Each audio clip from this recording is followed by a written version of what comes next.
Di Perpres ini itu ingin menjamin masyarakat yang saat ini kita mempunyai PKM itu mendapatkan perlakuan yang sama ya, yang baik ya, semua peserta BPJS ya.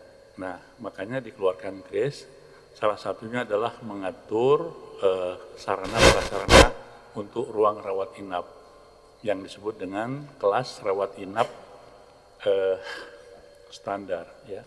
Ada 12 komponen yang harus memenuhi syarat itu. Nah, kenyataan di lapangan saat ini memang ada kelas 1, kelas 2 dan kelas 3 ya. Dan sebagian sudah memenuhi standar itu, tetapi sebagian belum. Makanya dengan Perpres ini diatur. Sebagai contoh gini, masih banyak di rumah sakit itu ada yang di kelas 3 itu ada 5 orang, 6 orang, bahkan ada 8 orang. Nah, dengan Perpres ini, tetapi KRIS ini sebetulnya sudah diawali setahun 2 tahun yang lalu ya.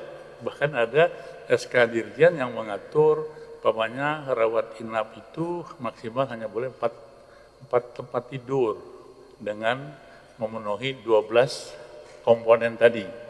Ya, komponen itu banyak sekali. Nah, dengan komponen itu menjamin semua peserta ini mendapatkan layanan yang sama, termasuk layanan medis.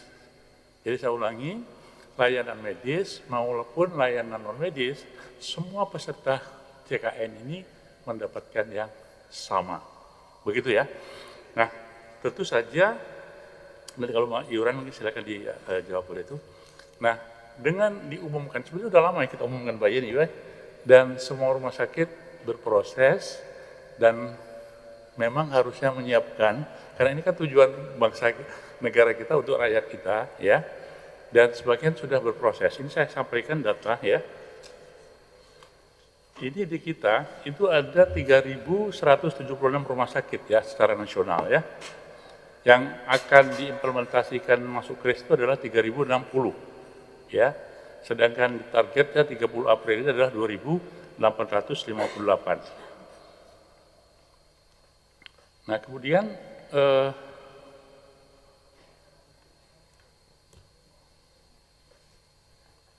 sebentar ya.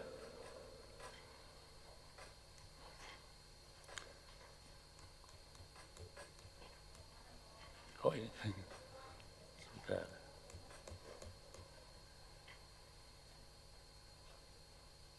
Nah ya, jadi di tahun 2023 target rumah sakit yang siap implementasi itu 1.216 targetnya ya. Jadi 2023 udah berproses ini ya. Nah, Kementerian Kesehatan melalui Direktur Jenderal Pelayanan Kesehatan sudah mengatur ini dan tercapai 995 tempat tidur rumah sakit yang sudah dapat masuk itu ya. Kemudian di tahun 2024 itu ditargetkan 2.432. Tetapi realisasinya sampai dengan 30 April itu 1.053. Nah, nanti di Juni 2025 itu akan kita realisasikan sebanyak 3.057 rumah sakit. Nah, dengan catatan juga dengan Kep Dirjen itu mengatakan rumah sakit pemerintah itu diharapkan minimal 60% itu harus KRIS. Sedangkan rumah sakit swasta itu adalah 40%. Dan tadi pertanyaannya bagus, kalau setelah KRIS ya, setelah Perpres itu memang kalau dalam implementasinya rawat inap itu nanti akan ada 2 ya, yaitu kelas rawat inap standar dan non. Artinya di luar itu yaitu rawat inap yang VIP atau eksekutif. Jadi yang KRIS tadi semua untuk pasien BPJS gitu ya. Nah, sekarang bagaimana mengatur rumah sakit yang sudah ada kelas 1, kelas 2 dan kelas 3? Enggak apa-apa. Jadi kelas 1 kan saat ini kan 2 tempat tidur. Ya, karena kan minimal kan 4 ya, atau maksimal 4 kan. Jadi kalau 1 udah oke, nggak masalah. Kelas 2 ada yang 3, juga ada yang 4, aman.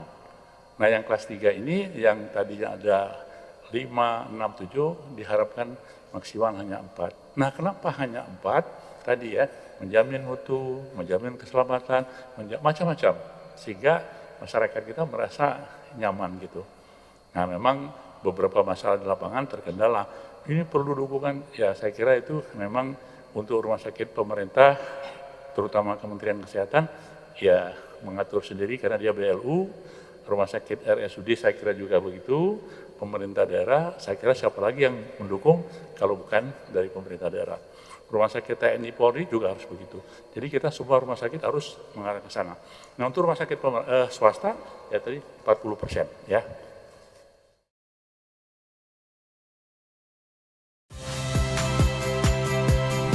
Saya Liviana Cerlisa. Saksikan program-program Kompas TV di siaran digital, pay TV, dan media streaming lainnya. Kompas TV, independen, terpercaya.